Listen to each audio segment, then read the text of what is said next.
요한복음 18장 그리고 19장 이 내용은 예수님의 십자가와 부활을 핵심으로 말씀을 하고 있어요. 그래서 18장 내용을 통해서 예수님께서 체포되어지시고, 그리고 안나스 그리고 가야바 이 곳에서 종교 재판을 받고 이제 장소를 옮겨서 빌라도 법정에서 1차 신문을 받게 되어지죠.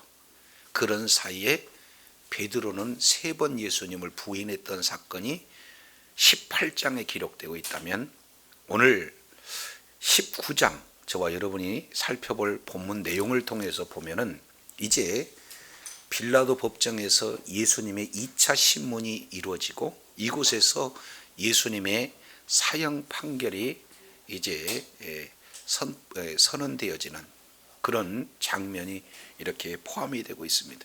그런데 오늘 이제 빌라도와 그리고 종교 지도자들 그런 가운데 한결같이 강조해서 말씀하고 있는 내용은 예수님은 죄가 없으시다. 계속해서 빌라도가 이제 대제사장들을 향해서 지금 적극적으로 예수님에 대한 그런 변호를 해주고 있는 것을 볼 수 있게 되어져요. 그리고 또 어떻게 하든 예수님을 놓아주려고 애를 쓰는 빌라도의 모습을 볼 수가 있습니다. 그러나 결국에 이제는 자기의 전체적인 그런 기득권을 놓지 못한 채, 그래서 이제 타협하면서 죄가 없으신 예수님을 뻔히 알고도 예수님을 죽이는 우를 범하는 빌라도의 모습을 우리가 살펴볼 수 있으며, 동시에 이제 예수님이 메시아다라는 사실은 아는데 이 내용을 받아들이지 않고 결국에 끝까지 예수님을 죽이는 그런 대제사장과 바리새인 종교 지도자들의 모습들을 살펴봐요. 그래서 이 속에서 저와 여러분이 왜 죄 없으신 예수님께서 십자가에서 죽으셔야만 했는가 하는 그런 내용 속에서 이제 큰 하나님의 놀라운 은혜를 경험하는 복된 시간이 되기를 원합니다. 자, 요한복음 19장 1절 내용을 보면 이에 빌라도가 예수를 데려다가 채찍질을 하더라. 지금 이렇게 표현하고 있어요. 빌라도가 예수님을 채찍질했다. 근데 앞에 지금 18장과 19장을 연결하는 바로 접속사가 어떻게 됩니까? 이에 이렇게 표현하고 있어요. 이것은 조금 원문을 직역해서 말씀을 이렇게 드린다면 토테운이라는 단어를 쓰는데, 이 내용은 그러므로 라는 뜻이 있어요. 그건 토테라고 하는 이 내용은 그때, 그러니까 그러므로 그때 빌라도가 예수님을 채찍질했다 이 말씀을 하고 있으니까 18장과 19장은 사실은 연결이 되어진다. 그러면 18장 이 내용을 통해서 지금 어떤 일들이 진행이 되고 있는가? 유대 종교 지도자들은 예수님을 계속해서 죽이려고 새벽같이 찾아와서 요구하고 있는 내용이고, 빌라도는 신문에 봤더니 죄가 없는 그런 어떤 상태고, 이런 상황 속에서 한 가지 제안을 하게 되는 것이 어떤 내용인가?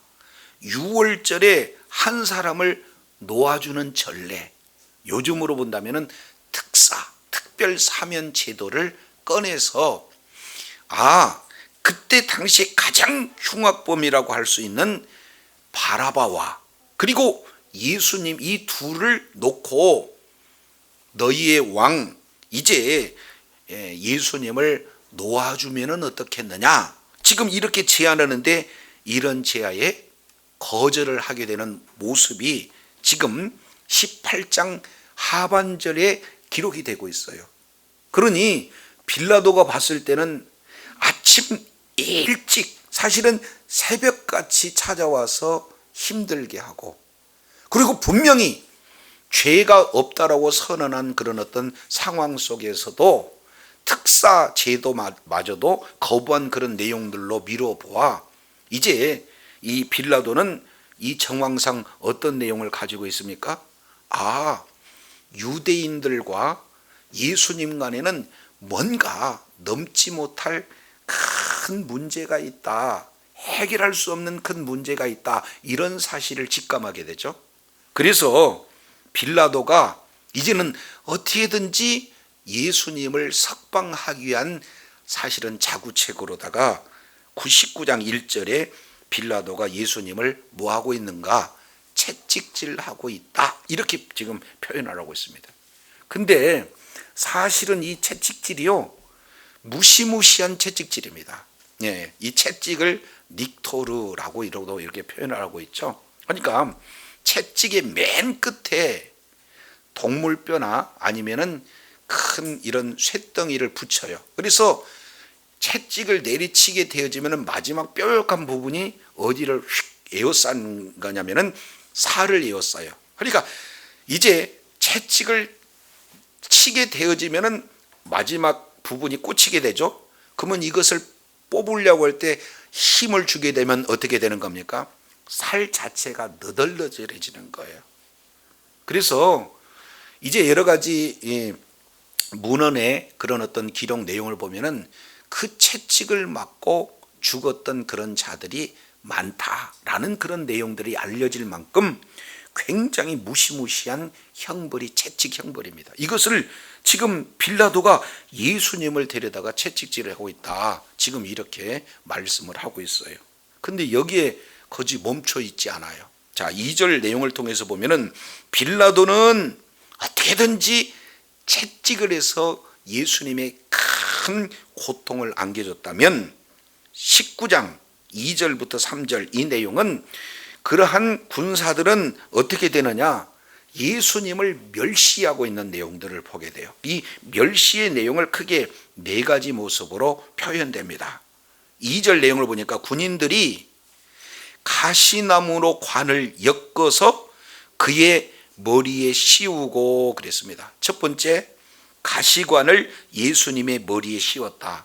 이 내용은요, 예수님이 왕이다, 유대인들의 왕이다 라고 이렇게 고발을 했기 때문에 왕대우를 해야 된다. 그러면 왕이 이제 되기 위해서는 어떻게 됩니까? 왕관을 써야 되잖아요. 근데 그 왕관을 가시나무로 엮어가지고 그 가시나무 관을 예수님의 머리에다가 씌워졌다. 이렇게 지금 말씀하고 있는 거거든요. 근데 여기서 가시나무 이 내용은 오늘날 우리나라의 모습을 보면 좀 비슷한 것이 텐자나무 이 내용을 볼 수가 있어요. 근데 그것과 비교할 수 없이 더 뾰족하고 더 이제 단단한 가시나무임을 우리가 살펴볼 수 있거든요. 그러면은 가시나무로 머리에다가 이제 슬며시 쓰여졌겠어요? 그러니까 머리에다가 가시 면류관을 씌워줬을 때 이제 머리가 그 가시에 찔려서 온 얼굴이 다 피투성이가 되고 있는 그런 모습을 보게 됩니다. 그만큼 고통을 안겨주면서 멸시하고 있는 군인들의 모습을 보게 되어져요. 두 번째 내용을 보면은 자색옷을 입혔다. 여기서 자색옷이라고 하는 것은 사실은 아주 그냥 값이 나가는 옷이에요. 왜 그러냐면 이 자색을 내기 위해서는 어떻게 해야 되느냐, 이제 그 바다에 있는 그런 조개, 그 속에서도 아주 특정한 부위에서만 나올 수 있는 색감이라는 거예요. 그러니까 잡아서 가공해서 또 이렇게 염색하는 그런 과정들, 이런 내용이 상당히 많은 손길을 거치기 때문에 비싼 그런 어떤 재료여서 아주 이런 귀족이나 왕들만이 입을 수 있는 내용이 자색이다. 그래서 왕의 옷을 입혀주고 왕관을 씌워주면서 지금 조롱하고 있는 내용인데, 자, 세 번째는 마태복음 27장 그리고 마가복음 15장 이 내용을 통해서 보면은 이제 왕에 맞게 또 규가 있잖아요. 그 규를 어떻게 했냐면은 갈 때 이 지팡이를 이렇게 잡게 하는 거죠. 자, 이렇게 해서 이 자리를 만들어서 왕관을 씌우고 왕옷을 입히고 귤을 갖게 이렇게 만들고, 그러면 이제 왕의 모습으로 만들어주는 상태에서 3절, 이제 왕 앞에, 예수님 앞에 와서 말을 해요. 자, 여기서 와서 말을 하는데 뭐라고 말하느냐? 유대인의 왕이여 뭐할지어다? 평안할지어다. 이 내용은 원어 내용을 통해서 보면은 왕만세, 왕만세 이렇게 하고 있는 거예요. 자, 그래서 왕만세, 왕만세 이렇게 하는데, 어떻게 말로는 왕만세 하는데 그들의 그 손을 한번 보세요. 손이 어떤 형태로 되는가? 네 번째입니다. 3절 하반절 내용을 보니까 뭐라고 표현하고 있습니까? 손으로 뭐 했어요? 사실은 손으로 때렸다는 것은 손바닥으로 뺨을 치는 거거든요. 그러면은 많은 부위를 이렇게 맞지만 이게 얼굴을 맞는 거 되게 사실은 수치가 되어지는 거고 기분 나쁘잖아요.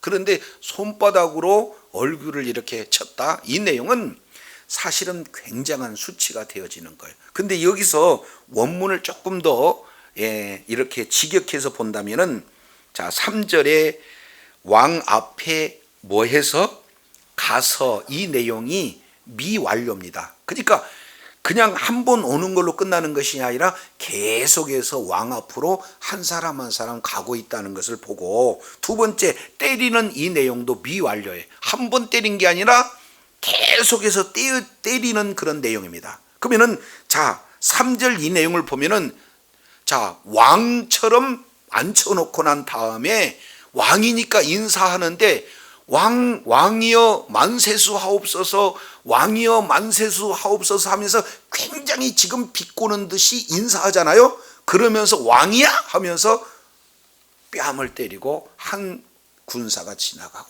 또 이어서 군사가 왕만세 하면서 또 한 대 때리고 가고, 그러니 이 예수님이 얼마나 지금 수치를 당하고 있느냐, 이 모습을 지금 우리가 살펴볼 수가 있습니다. 예수님은 죄가 없으시다라고 판결이 되어진 그런 상태에서 이렇게 부당하게 채찍에 맞으시는 어마어마한 고통을 당하시고, 동시에 이런 수치와 멸시와 모욕을 이렇게 다 감당해내면서 이 수치, 멸시, 모독을 이렇게 다 당하고 계시는 이런 모습들을 보게 되어져요.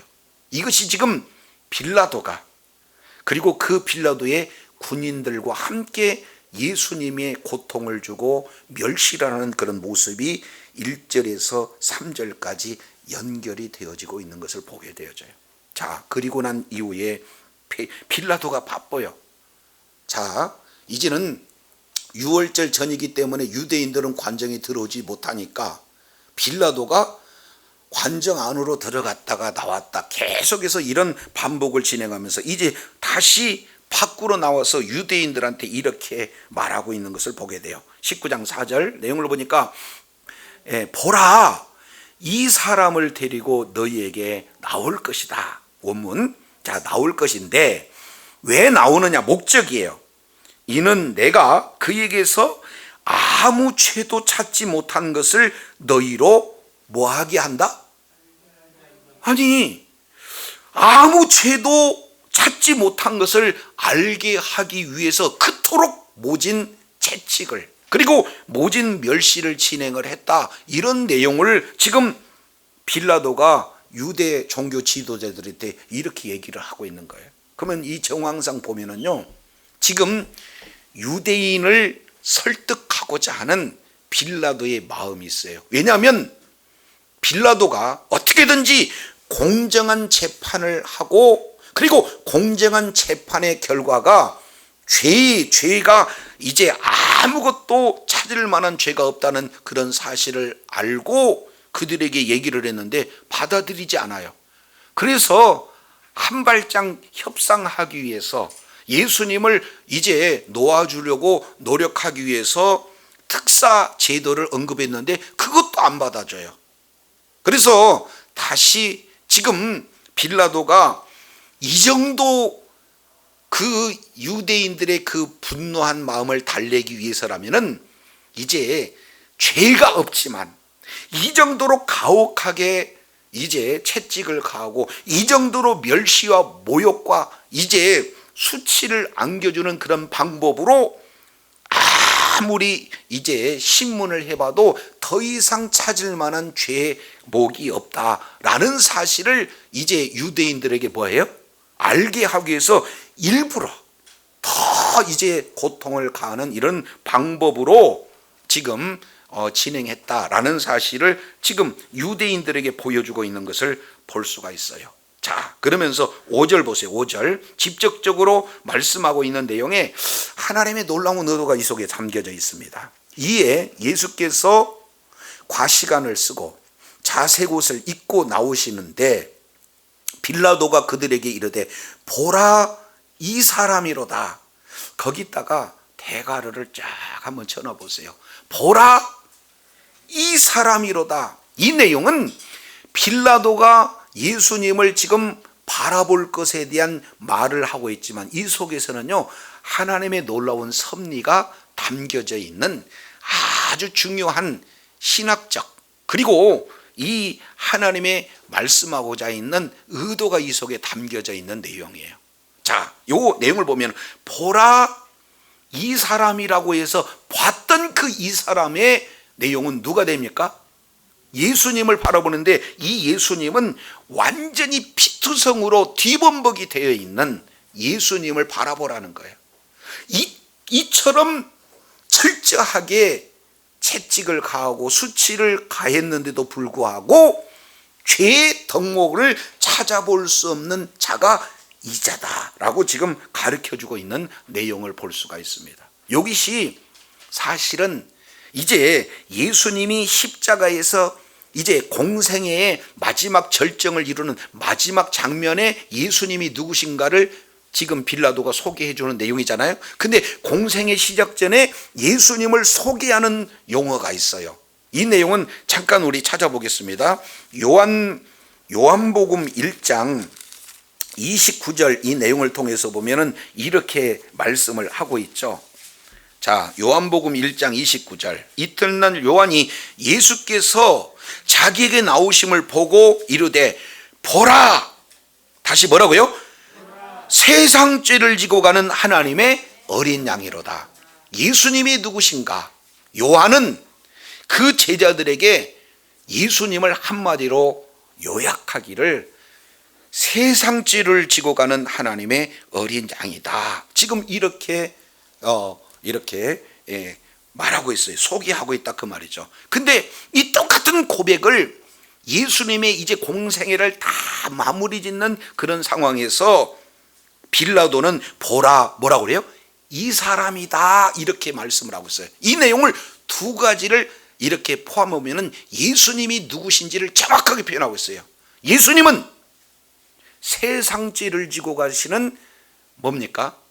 하나님의 어린 양. 그 내용은 예수님은 하나님이시다. 예수님은 메시아다라고 세례 요한은 예수님을 말씀하고 있다면 빌라도는 그분은 사람이다는 거예요. 근데 어떤 사람이에요? 죄가 없는 사람이다. 그래서 하나님이신 예수님이 이 땅에 육신의 몸을 입고 오셨는데 그분은 죄가 없으시는 완전한 사람의 모습을 가졌다. 그런데 죄가 없는 예수님께서 이제 세상 죄를 다 구속하기 위해서 대속하시기 위해서 이렇게 채찍에 맞으시고 이렇게 멸시를 당하시고 이렇게 우리들의 모든 질구를 짊어지신 이런 내용을 보라 이 사람이로다 소개하고 있어요. 알든 모르든 하나님의 놀라운 섭리가 이 속에 담겨져 있다. 이 내용들을 우리가 살펴볼 수가 있어요. 그래서 예수님은 누구신가? 바로 예수님은 참 하나님이시요 완전한 하나님이면서 동시에 예수님은 완전한 사람이 돼. 단 우리하고 차이가 있는 것은 그분은 죄가 있다 없다? 죄가 없다. 그래서 18장 38절 하반절에 죄가 아무 죄도 찾지 못했다. 그리고 19장 4절에 아무 죄도 찾지 못했다. 그리고 19장 6절에 아무 죄도 찾지 못했다. 3번씩 죄를 찾지 못했다라고 강조하고 있어요. 예수님은요, 참 사람의 모습으로, 완전한 사람의 모습으로 왔으나 그분은 우리들의 왕이시고 우리를 구원하실 메시아이시며 그분에게는 죄가 없으신 분이 바로 우리 주님이신 줄로 믿습니다. 이 내용을 지금 19장에서 잘 묘사를 해주고 있는 것을 보게 되어져요. 자, 그래서 이 흐름으로 보면은 빌라도는 어떻게든지 예수님을 놓아주려고 하는 그런 마음으로 유대 지도자들에게 이 정도 했으면 됐지 않느냐, 이 정도로 성의를 보였으면은 이제 더 이상 나한테 죽이라고 요구하지 마라, 이제 협상하는 그런 어떤 내용들을 보게 되어져요. 자, 그러면은 바로 정치의 내용을 보면 하나를 주면 또 하나를 받고 서로가 주고받고 하는 결정이 이루어져야 되는데 유대인들은 어떻게 되느냐. 19장 9절 보세요. 자, 19장 6절이네요. 대제사장들과 아랫사람들이 예수를 보고 뭐하고 있습니까? 소리를 질러요. 그 소리를 지르는 내용이 3번씩 이렇게 십자가에 못 박으소서, 십자가에 못 박으소서, 십자가에 못 박으소서, 9절에서만 3번씩 지금 기록하고 있습니다. 근데 이 내용은요, 어떤 내용이냐, 보면은 다른 얘기하지 않고 모두들 다 짜고 이렇게 표현하는 내용처럼 십자가에 못 박게 하소서, 십자가에 못 박게 하소서, 계속해서 같은 말만 되풀이하고 있는 것을 볼 수 있어요. 근데 이걸 원문으로 보면은 이게 명령형입니다. 그러니까 십자가에 못 박아야 한다, 십자가에 매달아야 된다, 십자가에 매달아야 된다, 십자가에 매달아야 된다, 한결같이 지금 이런 내용을 하고 있습니다. 그들의 의도는 왜 그럴까요? 신명기 21장 22절 이하 내용을 통해서 보면은 나무에 달린 자마다 저주를 받는다, 이렇게 표현을 하고 있어요. 그러니까 예수님을 지금 어떻게 죽이겠다 지금 그들은 요구하고 있는 거예요. 저주의 그런 어떤 죽음으로 내보는 거예요. 이들이 합법적으로, 법적으로 죄가 없다, 아주 이렇게 심하게까지 조사했는데 죄가 없다, 이 내용은 받아들여야 되는데 그들은 받아들일 그런 어떤 생각이 추호도 없어요. 그러니까 법은 그렇다 친다 할지라도 우리의 요구는 죽여야 된다, 그것도 유대 법 아니라 로마 법으로 죽여야 된다, 가장 이제 고통이 심한 십자가의 처음법으로 죽여야 된다는 것이 우리의 요구다. 이 요구를 들어주지 않으면 우리는 절대로 물러설 수가 없다. 지금 이렇게 선동하고 있는 이런 모습을 보니까 빌라도가 눈치를 챈 거예요. 그래가지고는 자, 뒤에 6절 하반절 보니까 너희가 친히 데려다가 그러면 너희가 십자가에 못 박아, 나는 그에게서 죄를 찾지 못했어. 그러니까 이 빌라도는 어떻게든지 정당한 법 절차에 의해서 하고자 하는 의도가 이렇게 담겨져 있어요. 최소한 공정한 재판과 그 공정한 재판 결과에 그런 어떤 죄가 없다라는 것을 지금 강력하게 주장하고 있어요. 그런데 죄가 없는 자를 어떻게 십자가 처형을 하느냐, 나는 절대 할 수가 없다, 지금 이런 상황이고, 죄가 없다 할지라도 우리들이 요구한 것은 죽여야 된다, 지금 서로 팽팽히 오가고 있는 그런 내용 가운데 지금 빌라도는 뭐라고 표현하고 있습니까? 그러면 너희들이 알아서 가서 죽이면 될 거 아니냐, 나는 못 죽이겠다, 왜냐하면 그에게서 죄를 찾지 못했다. 자, 이렇게 얘기를 하는 거예요. 그러니 19장 7절 내용을 보니까 자, 속내가 그대로 드러나요.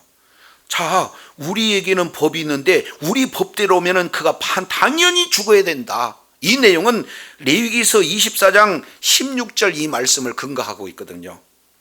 여호와의 이름을 회방하면은 그 자는 누구든지 죽으리라 하는 율법을 기준으로 해서 예수님이 뭐라고 얘기했느냐, 이것은 2차례 지금 안나스 그리고 가야바 법정에서 예수님을 심문했잖아요. 그런데 가야바 법정에서는 뭐라고 그랬습니까? 내가 단도직입적으로 얘기한다, 네가 하나님의 아들이냐 이렇게 물어봤더니 예수님이 네가 말은 그가 나다, 이렇게 표현하고 있는 내용들을 보게 돼요. 마태복음 26장 63절 그리고 누가복음 22장 70절 이 내용을 통해서 보면은 예수님 입으로 친히 내가 하나님의 아들이다 라고 이렇게 표현해요. 직접적으로는 네가 하나님의 아들이라고 물어봤냐? 네 말대로 그가 나다 이렇게 표현하는 거죠. 그러니까 이제 가야바 법정에서 이제 더 이상 끝, 모두가 다, 자, 이 말 여러분들이 다 들었습니다. 지금 저자가 하나님의 아들이라고 자기 입으로 얘기했습니까? 판결 어떻게 됩니까? 그랬더니 죽여야 됩니다 해가지고 이미 결정 끝난 거예요. 그잖아요. 그런데 종교법으로는 죽여야 마땅하지만 자기들이 죽일 수 있는 권한이 없으니까 예수님을 정치범으로 몰아서 로마 법정에 세워서 로마 법에 맞춰서 죽여야 되는데, 지금 빌라도는 굉장히 사실은 합리적인 사람이고 상당히 어떻게 되냐면은 이제 법치주의자라고 표현할 수 있을 만큼 법을 아주 강력하게 지금 준행하고 있는 그런 어떤 상황이에요. 그러니 거기서 이제 급하니까 속내를 드러내는 것이 우리 법으로는 죽여야 할 자입니다 하면서 거기서 살짝 드러내는 것이, 아니 자기가 자기를 하나님의 아들이라고 했다, 이것은 우리 법으로 보면은 죽여야 된다. 근데 문제는 8절 빌라도가 이 말을 듣고 뭐 했습니까? 더욱 두려워했다 이렇게 표현하고 있어요. 그렇잖아도 지금 신문 가정 속에서 보니까 예수님의 지금 모습을 보니 범상치 않고 그분의 인격을 봤더니 다른 사람하고는 차원이 다르고, 그리고 그 당시에 조사해 보니까 예수님의 소음을 들러봤더니 이것은 사람이 할 수 없는 어마어마한 기적들을 드러내고, 그런데 지금 마음 가운데 두려움을 갖고 있는 그런 어떤 상황 아니에요? 자, 근데 이 정황을요 살펴보면은, 자, 마태복음 27장 19절 이 내용을 보면은 이 지금 빌라도의 마음을 조금 더 두려움이 왜 찾아왔는지를 알 수가 있어요. 왜 그러냐면 빌라도의 아내가 사람을 보내와 가지고, 제가요 어제 밤에 꿈을 꾸었는데 이제 하여튼 의인 그분은 절대로 손을 대서는 안 됩니다, 이 내용을 급히 전하고 있는 것을 보게 돼요. 그러니 그는 의인이기 때문에 아무 상관도 하지 마세요. 왜냐하면 오늘 꿈에 내가 그 사람에 인해서 얼마만큼 애를 많이 썼는지 몰라요. 이렇게 사람을 통해서 기별해 가지고는 빌라도에게 얘기를 해줬는데 지금 마음이 그렇지 않아도 지금 심승생숭한 그런 어떤 상황 아니겠습니까? 자, 그런데 하나님의 아들이다 이 소리를 들었어요. 그러니까 현재 마음도 두려운데 더욱 마음이 두려워했다. 그러니 이제 마음 가운데 두려움이 있어서 이제 빌라도가 다시 관정으로 들어가요. 관정 밖에는 유대인들이 있으니까 관정 안에 있는 예수님을 향해서 다시 또 들어가요. 들어가고는 최종적으로 확인합니다. 네가 어디로서 났느냐, 지금 이 이야기를 하고 있는 거예요. 그랬을 때 예수님께서는 대답을 해줘요, 안 해줘요? 안 해줘요. 그러니까 여기서 내가 그니라 이 말씀만 해줘도 지금 예수님은 뭐 하는 거예요? 살아나는 거예요 지금. 그런데 살아날 수 있는 기회가 있음에도 불구하고 예수님은 가야바 법정에서는 죽이려고 달라드는 그 자에게는 내가 하나님의 아들이다 얘기해놓고, 하나님의 아들이다라는 얘기를 빌라도에게 하기만 하면 자기는 살아날 수 있는 기회가 되는데도 불구하고 이때는 뭐예요? 입을 딱 다물어요. 자, 이 내용은 예수님은요 예수님에게 주어진 사명을 감당하기 위해서 지금 이렇게 대답을 하지 않는 그런 어떤 모습들을 보게 되어져요. 이 내용은 크게 세 가지 의미가 이 속에 들어져 있습니다. 첫 번째 내용을 통해서 보면은 어떤 내용이냐, 이사야서 53장 7절 이 내용을 통해서 보면은 이렇게 곤욕을 당해도 예수님은 잠잠했다라는 그 말씀을 이루기 위해서 말하지 않습니다. 두 번째 내용은요 요한복음 18장 그 앞에 잠깐 살펴보면 18장 11절에 예수님이 이렇게 얘기해요. 아버지께서 내게 주신 잔을 내가 마셔야 된다, 이런 결단이 선 거예요. 그렇기 때문에 이제 예수님은 그들 앞에서 지금 변명해서 살려고 하는 분이 아니라 이 땅에 오신 이유와 목적은 뭐가 되는 겁니까? 십자가에 달리시기 위해서 오셨기 때문에 지금 이 사실을 알고 그 사명을 묵묵히 감당하고 계시는 거고, 조금 더 살펴본다면 4절 내용을 보여요. 아니, 네가 지금 아무 죄도 없다는 것을 지금 네가 네 입으로 말했지 않느냐, 근데 뭐 알고 또 물어봐 하면서 아무 대답을 지금 하고 있지 않는 그런 어떤 내용들을 봐요. 그러니 빌라도가 이제 사실은 화가 난 거예요. 왜 그러냐면 지금 유대인들은 어떻게든지 예수님을 죽이려고 하고 있고, 또 빌라도는 어떻게든지 이제 공의의 법을 통해서 예수님을 놓아주려고 이렇게 자기 자신을 위해서 지금 정치적인 위험을 무릅쓰고 놓아주려고 하는데, 결정적으로 말을 물어보는데도 대답을 안 하잖아요. 아니, 여러분의 자녀들한테 오늘 학교 갔다 왔니? 그랬더니 얼굴만 말끔말끔 쳐다보고 아무 말도 안 해. 그리고 또 두 번째, 배고프니? 그랬더니 아무 말도 않고 얼굴만 쳐다봐. 화나요? 안 나요? 근데 자녀도 아니고 지금 총독 입장에서 재판을 밟고 있는 예수님한테 지금 도움을 주려고 물어보는데 대답 안 했다? 그러니까 막 기분이 나쁜 거예요. 그래서 이렇게 얘기를 해요. 아니, 내가 말했는데 왜 말하지 않느냐? 내가 너를 놓을 권세도 있고 십자가에서 못 박을 권세도 있는 줄도 알지 못해? 라고 지금 말하고 있는 내용들이에요. 그런데 이때 또 예수님은 아주 어마어마한 메시지를 전합니다. 그게 11절이에요. 예수님이 이렇게 말씀하시죠. 위에서 주지 아니하면 나를 해할 권세가 없다. 그러므로 나를 내게 넘겨준 자의 죄는 더 크니라, 이 말씀을 하고 있어요. 이게 참 중요한 메시지입니다. 왜 그러냐면요, 원래 그 권력은 하늘에서 하나님께서 각자에게 시대에 맞는 권력을 주고, 또 뭡니까? 사람에 맞는 권력을 우리 하나님께서 줬다. 이런 내용들을 지금 말씀을 하고 있는 거예요. 이 내용을 로마서 13장 1절 내용을 통해서 보면은 사도 바울은 정확하게 이제 권세는 누구로부터 온다? 하나님께로부터 온다. 이 말씀을 하고 있는 것을 보게 되어져요. 자, 그런데 여기서 이제 우리가 생각해 볼 수 있는 이런 내용은 권세만 오냐 그 말이죠. 권세만 오냐. 그래서 이제 위로부터 우리 주님께서 오는 지혜가 있고, 위로부터 오는 능력도 있고, 위로부터 오는 생명도 있고, 위로부터 오는 재물도 있고, 위로부터 오는 평강도 있고, 모든 것은 다 위로부터 오는 줄로 믿습니다. 이 내용을 예수님께서 정확하게 지금 지적해 주고 있어요. 근데 문제는 그 권세가 어떻게 쓰여지느냐, 거기에 따라서 마지막에는 반드시 우리 하나님께서 계산하시겠다는 겁니다. 조금 무섭게는 심판하시겠다는 거예요. 자, 뒤에 하반절 보세요. 나를 내게 넘겨준 자의 죄는 크다. 그러니까 너도 죄가 있는데 나를 넘겨준 자는 너보다도 그들이 더 죄가 뭐 한다는 거예요? 크다. 이렇게 말씀을 하고 있어요. 저와 여러분에게 각자 하나님께서 주신 것들이 있어요.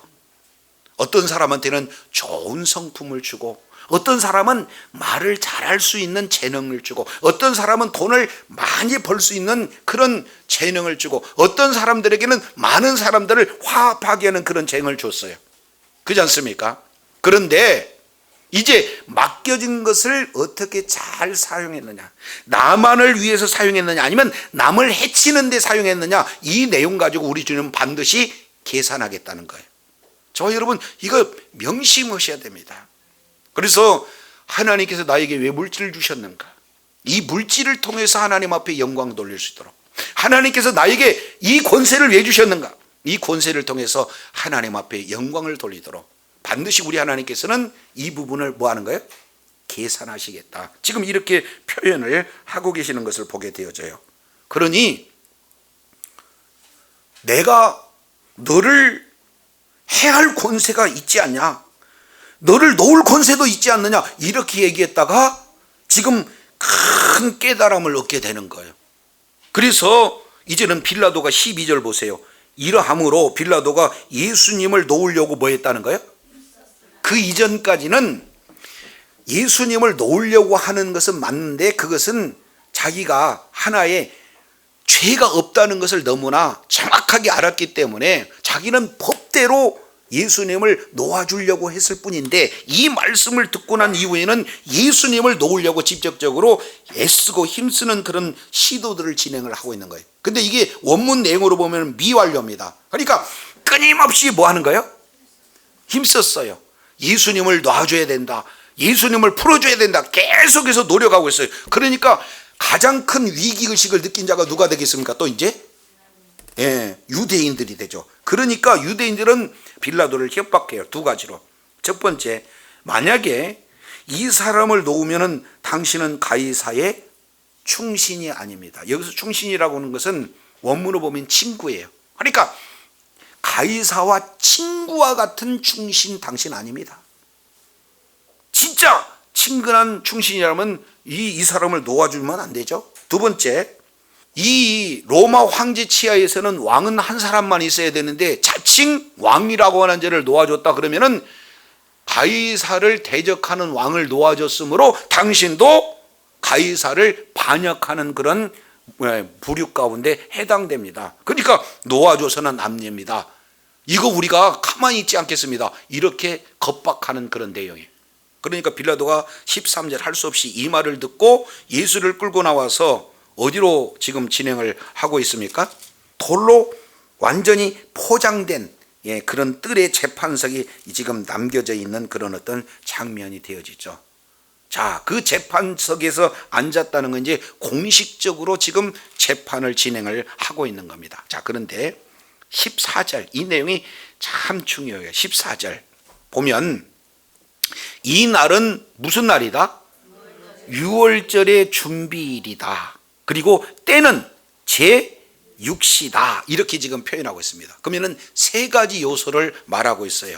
하나는 장소, 또 하나는 일, 또 하나는 시간.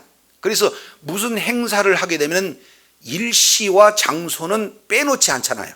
그잖아요. 그만큼 예수님께서 우리 인류 모든 죄를 жил머지고 대속해 주시는 그 역사적인 사건이 너무너무 중요하기 때문에 지금 사도 요한은 그 예수님이 재판을 받는 장소가 어느 곳인지를 히브리 말로 정확하게 표현을 하고 있고, 그때 뭡니까? 일시도 정확하게 일자도 얘기하고 있죠. 그때가 뭐예요? 6월절 예비일이다. 6월절은 대부분 7월 14일 이렇게 지금 표현을 하고 있는 거죠. 그러니까 6월절 예비일이고, 그리고 때는 제6시다. 이 부분을 말씀을 하고 있습니다.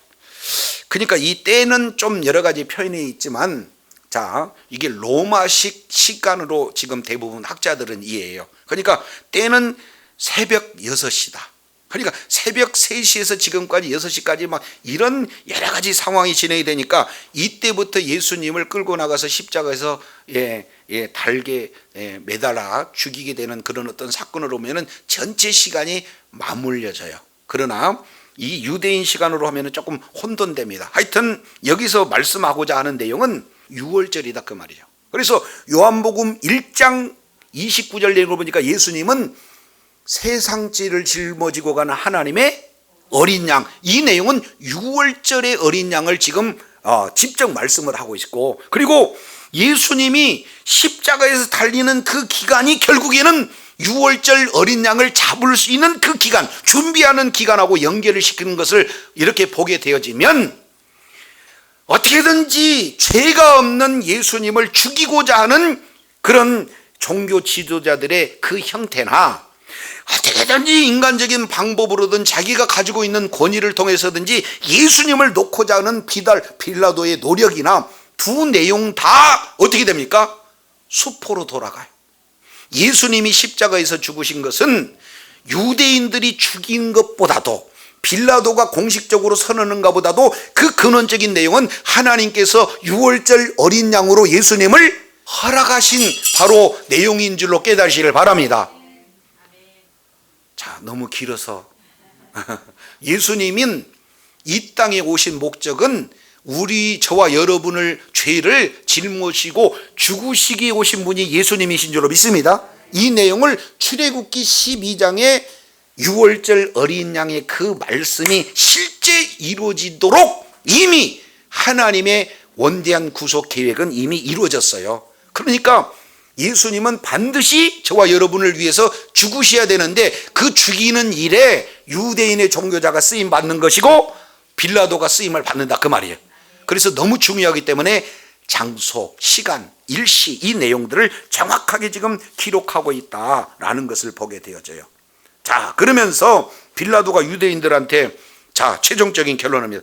너희 왕이다 이렇게 선언하는. 여기서 너희 왕이라고 하는 것은 그냥 단순하게 왕으로만 이렇게 알고 있으면 안 돼요. 왜 그러냐면 이 너희 유대인의 왕이라고 하는 것은 예수님은 누구냐? 메시아고 예수님은 누구다? 하나님이다 라는 사실을 말씀을 하고 있어요. 그러니까 15절 보세요. 이 말이 얼마나 듣기 싫었는지 그들이 또다시 그들의 장점은 뭡니까?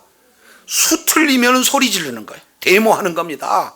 그래서 하여튼간 모두들 한 목소리를 내가지고는 진리가 그것도 관계가 없고 뭐라고 얘기해요? 없이 하소서 저를 십자가에 못 박게 하소서. 같은 목소리를 계속해서 내고 있는 것을 보게 돼요. 그러니까 빌라도도 한고집해요. 아니 내가 너희 왕을 십자가에 그러면 못 박으랴? 이렇게 지금 말씀을 하고 있어요. 그래서 빌라도의 머릿속에서는 예수님이 유대인의 왕이다 라는 사실을 변함없이 이렇게 진행해요. 그랬더니 이 소리를 끝까지 또 대제사장들이 이렇게 배려해요. 가이사 외에는 우리 왕이 뭐한다? 그러니까 왕 문제 가지고 지금 싸운다 그 말이에요. 가이사 외에는 왕이 없다 이렇게 얘기를 해요. 이게 얼마나 무서운 내용인지 몰라요. 이게 누가복음 19장 14절 내용을 보면은 하나님의 왕되심을 거부했다라고 비유해서 설명을 하고 있는 것을 보게 돼요.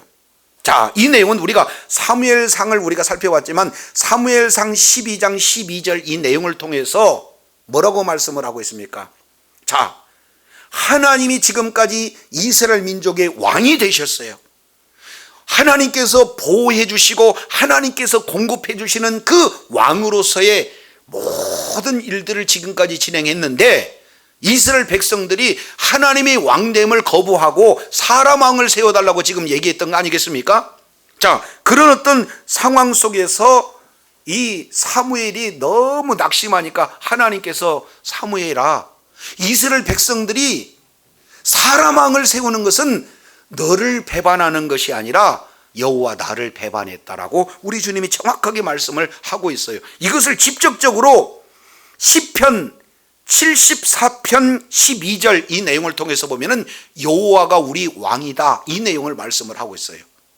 그러면 하나님이 우리의 왕 된다라는 사실을 빌라도가 예수님은 너희의 왕이다 그 얘기는 예수님은 너희의 하나님이다 너희의 메시아다 이렇게 얘기를 하니까 이 유대인들은 그래 문화적인 그런 뭡니까 하나님의 말씀을 기초한 문화 속에서 이걸 못 받아들이니까 이제 둘러대기를 뭐라고 표현하냐면 가이사가 우리 왕이다라는 거예요. 그 얘기는 하나님을 왕으로 인정하겠다는 겁니까? 안 하겠다는 겁니까? 인정 안 하겠다는. 그러니까 자기의 유익을 위해서 자기의 기득권을 지키기 위해서는 언제든지 하나님이 왕 되는 거 언제든지 버려버리겠다 이런 무서운 지금 내용을 표현을 하고 있어요. 오늘날도 우리도 마찬가지입니다. 하나님이 우리의 왕이세요. 예수님이 우리의 왕이세요. 그러다가 필요하면은 돈이 우리의 왕이 되고 명예가 우리의 왕이 되고 그런 경우가 얼마든지 많이 있냐 그 말이죠. 이게 엄청나게 무서운 그런 어떤 내용이에요. 자, 그러면은 지금까지 19장 1절부터 16절까지 이 내용들을 우리가 하나하나 살펴봤더니 크게 두 가지 내용들을 우리가 살펴볼 수 있어요. 하나는 채찍에 맞으셨고 또 하나는 멸시를 당하셨어요. 그분이 하나님이신데 그분이 우리의 왕이신데 죄가 없으신데 우리를 위해서 이렇게 이제 우리를 위해서 이런 고난을 당하셨습니다. 이제 한 군데 보고 마칠게요. 자, 이사야서 53장입니다. 이사야서 53장. 자, 예수님에 대한 내용을 말씀하고 있어요. 이사야서 53장 3절. 그는 멸시를 받아서 이렇게 얘기하고 있죠. 그는 뭐라고 했어요? 멸시를 받았어요. 오늘 어떻게 멸시를 받던가요? 예, 4가지 내용으로 가시멸관을 쓰고 자색 옷을 입고 와가지고 뺨을 때리면서 왕만세 이렇게 진행을 하면서 아주 멸시천대 받고 있는 내용을 보게 됩니다. 그래서 이사야서 53장 3절 그는 멸시를 받아서 사람들에게 실어버린 바 되었고 간고를 뭐 했어요? 많이 겪었어요. 이 간고라고 하는 이 내용들은 우리 인간들이 지금 죄로 인해서 당할 모든 일들을 지금 표현을 하고 있습니다. 그리고 우리의 질고를 다 우리 주님은 뭐 하셔요? 아셔요. 그러니까 죄로 인해서 경험하는 세상의 모든 고난, 고통 이 내용을 뭐라고 표현하면 간고, 질고 이렇게 표현하고 있어요. 그래서 멸시, 간고, 질고 이 내용이요 예수님이 저와 여러분을 위해서 온 인류를 위해서 알고 겪는 내용이에요. 그걸 53장 4절 보세요. 그는 실로 우리의 뭐를 졌어요? 여기서 우리라고 하는 것은 각자 저와 여러분의 이름이에요. 예수님은 진짜로 우리의 질고를 짊어졌어요. 그리고 우리의 그 질고 때문에 당하는 그 슬픔을 우리 주님께서 친히 뭐 하셨어요? 담당하셨다 그 말이죠. 이 담당하기 위해서 우리 주님은 7절 그가 곤욕을 당해도 괴로울 때도 입을 열지 않았다 그 말이죠. 이것이 마치 도수장으로 끌려가는 어린 양과 털 깎는 자 앞에서 잠잠한 어린 양같이 입을 뭐 했어요? 열지 않았어요.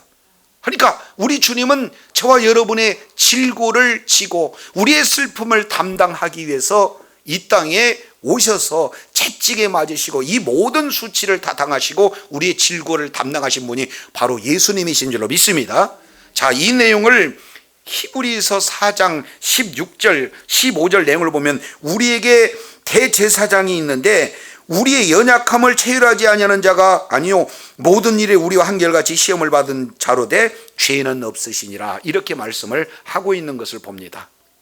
예수님께서는요 이제 우리의 형편처지를 누구보다도 잘 알고 있기에 우리의 질고 우리의 간고 우리의 모든 슬픔을 담당하신 분이 바로 우리 주님이신 줄로 믿습니다.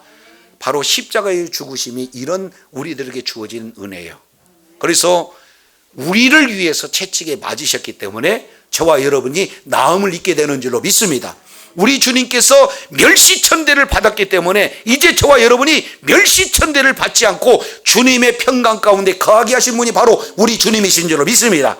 예수 그리스도를 믿는 믿음을 가지고 우리들의 모든 죄를 다 사하신 우리 주님, 이제 죄에 따른 멸시천대 질고 모든 내용들이 우리 주님께서 감당하셨기에 예수 그리스도를 믿는 믿음으로 말미암아 죄 사함을 받는 자로 있는 그곳에 주님이 허락하신 평강과 참 안식 가운데 거할 뿐만 아니라 많은 영혼을 주님의 품으로 이끌어 하나님께 영광 돌리는 주의 사랑하는 자녀들이 다 되기를 원합니다. 기도하겠습니다.